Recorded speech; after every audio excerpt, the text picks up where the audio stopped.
Good morning mga idol. Welcome back to the Kuya Pig Bakery. Namiss nyo ba ako mga idol?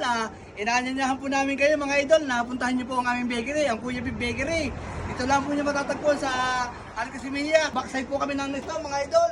Naririyan po, talaga pong tabing-tabi lang po kami ng Nesto mga idol. Dito nyo po matatagpuan ang Kuya Pig Bakery. Inaanyayahan po namin kayo na puntahan nyo po ang aming bakery. Talaga pong hindi po kayo magsisising pumunta rito. Talaga pong napakasarap po ng aming mga paninda rito, lalo po ang aming mga tinapay at saka pong mga pagkain. Ito po mga idol, puntahan niyo po ang aming bakery. Ito po. Narito po ang aming pinagmamalaki sa inyo ng mga variety.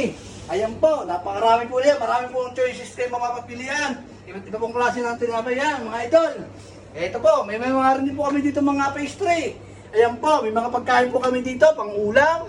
At po mga minatamis. Narito po ang lahat ng klase ng mga pagkain, mga idol. Meron din po kami rito mga palaman, mga idol. May peanut butter po kami rito. Talagang sikat na sikat din po kay Kuya Pig. Kami po ang gumagawa niya, mga idol. Taka po itong chili garlic. Talagang napakasarap po nito sa mga pasawsawan, mga idol. At taka po ito, may mga peanut din po kami. At mga biskwit, mga idol. Inaanyahan po namin kayo rito, mga idol. Napuntahan niyo po ang aming bakery. Lalo-lalo na po yung sikat na sikat po sa amin na malunggay pandesal ni Kuya Pig. Dito na po sa Kuya Pig Bakery, nyo matatagpuan ang malunggay pandesal. Wala pong katulad dito sa UAE. Nag-iisa lang po kay Kuya Pig. Pilit pong ginagaya pero hindi po magaya-gaya mga idol.